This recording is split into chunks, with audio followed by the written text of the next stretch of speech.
Sociedades sempre criaram regras morais. Mas, curiosamente, quanto maior o poder, maior parece ser o desejo de quebrá-las. Na Roma antiga, existiam festivais secretos chamados bacanais, cerimônias associadas ao deus do vinho, do êxtase e da liberdade.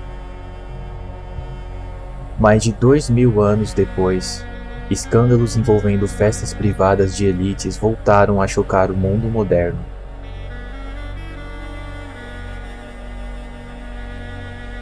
Mas será que esses eventos têm algo em comum? Seriam apenas exageros morais? Ou existe um padrão histórico quando poder, segredo e prazer se encontram? Hoje vamos comparar dois fenômenos separados por milênios, mas talvez conectados pela própria natureza humana.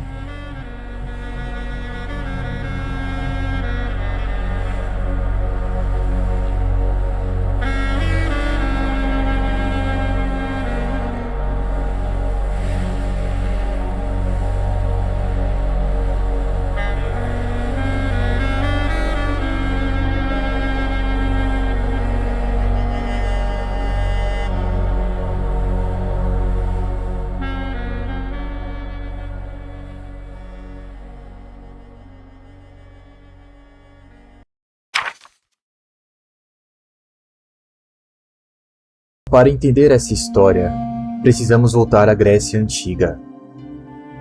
O deus Dionísio, chamado de Baco pelos romanos, representava muito mais que o vinho.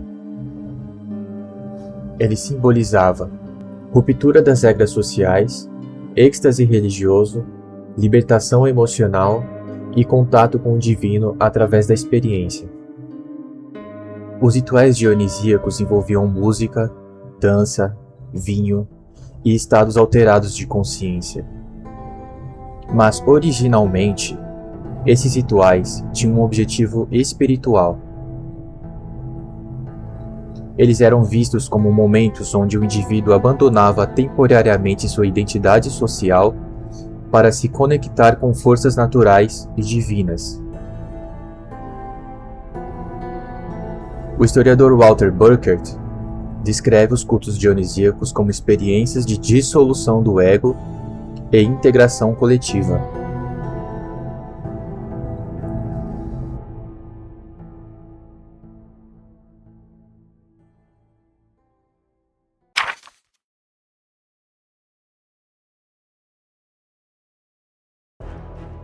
Quando esses cultos chegaram a Roma, eles começaram a se transformar. Roma era uma sociedade extremamente organizada, militarizada e hierárquica. A ideia de reuniões secretas e emocionalmente intensas começou a gerar medo político.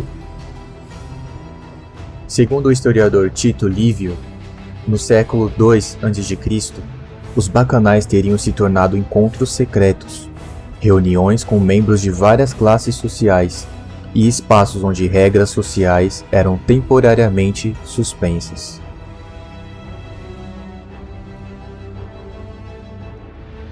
Roma temia que esses cultos criassem lealdades paralelas ao Estado.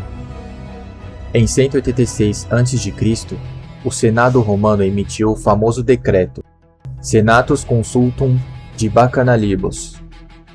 Esse documento restringiu severamente os cultos. Segundo relatos de historiadores romanos como Suetônio, Tácito e Dião Cássio, o imperador Nero ficou conhecido por banquetes extravagantes e comportamentos considerados escandalosos para os padrões romanos da época. Alguns desses relatos descreveram festas prolongadas e marcadas por excessos. No entanto, historiadores modernos alertam que essas narrativas foram escritas após sua morte e podem conter exageros políticos. Relatos romanos também associaram os bacanais a encontros noturnos e comportamentos considerados imorais. Porém, Muitos pesquisadores acreditam que essas descrições refletem mais o temor romano diante de cultos estrangeiros do que necessariamente a realidade dessas práticas.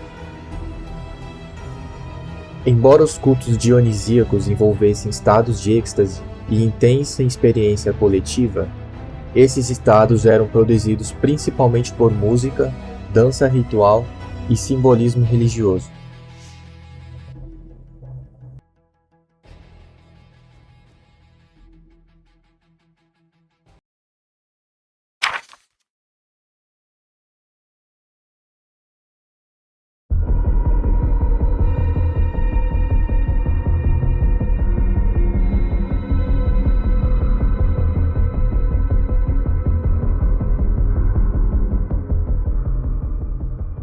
No mundo contemporâneo, escândalos envolvendo círculos fechados de elites voltaram ao centro do debate público.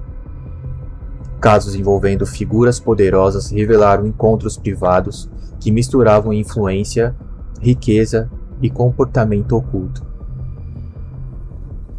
Esses episódios geraram discussões sobre abuso de poder, redes sociais de influência, hipocrisia moral e dificuldade de responsabilização de elites.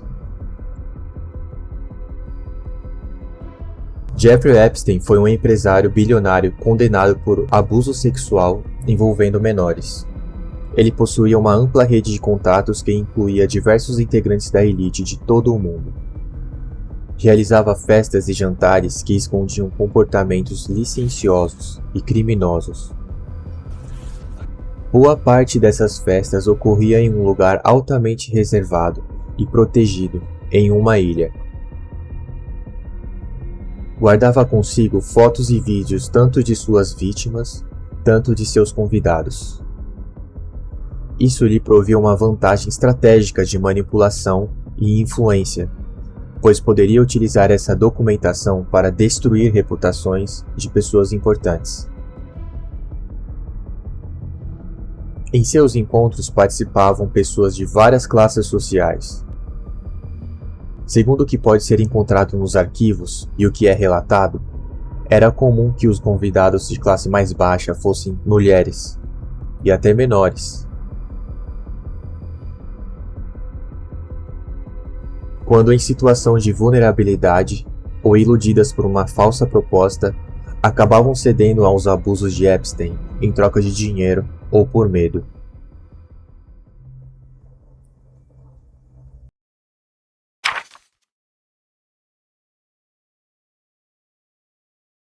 Não se sabe se Jeffrey Epstein tinha as suas festas inspiradas nos antigos bacanais, ainda que de forma deturpada, ou se guardava alguma admiração pelo deus Baco ou Dionísio.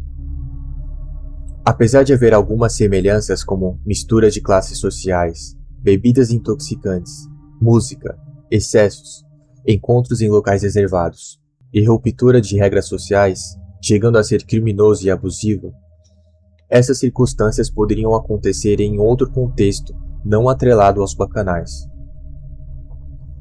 No entanto, os termos bacanal, Dionísio e Baco são citados algumas vezes em seus arquivos. Há e-mails e arquivos relacionados a pinturas e esculturas de Dionísio.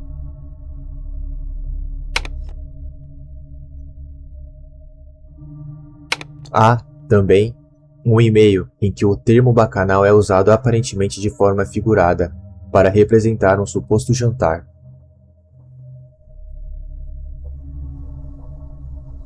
Uma outra característica dos cultos dionisíacos, principalmente antes de se tornar público, era o caráter religioso e iniciático. Em uma região da ilha de Epstein, há um templo. Ele não parece ser de uma religião específica. Acima do templo, havia uma estrutura dourada. Ela consistia de um domo e duas estátuas de pássaros. Em 2017, essa estrutura foi danificada pelo furacão Maria. Construtores do templo disseram ser um salão de música, com paredes acústicas, apesar da arquitetura sugerir algo mais religioso, e o próprio Epstein se referir a ele como um templo. Sua arquitetura exterior é muito parecida com um banho público da era mameluca, em Alepo, na Síria. Não é certo sobre o que acontecia lá dentro, mas há rumores que sacrifícios de crianças eram realizados em uma região subterrânea a ele. Além dos arquivos específicos sobre Baco ou Dionísio, existem diversos outros relacionados à cultura grega antiga no geral, incluindo arquitetura, obras de arte, filosofia e mitologia. No meio desses arquivos, havia um plano que acabou não saindo do papel. Epstein pretendia construir uma vila grega.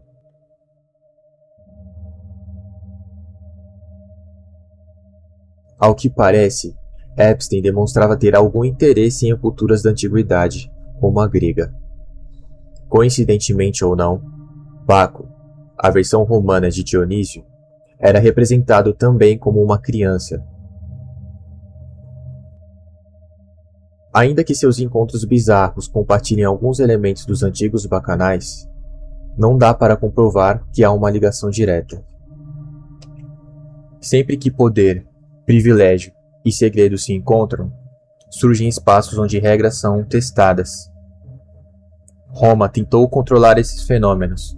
O mundo moderno ainda tenta.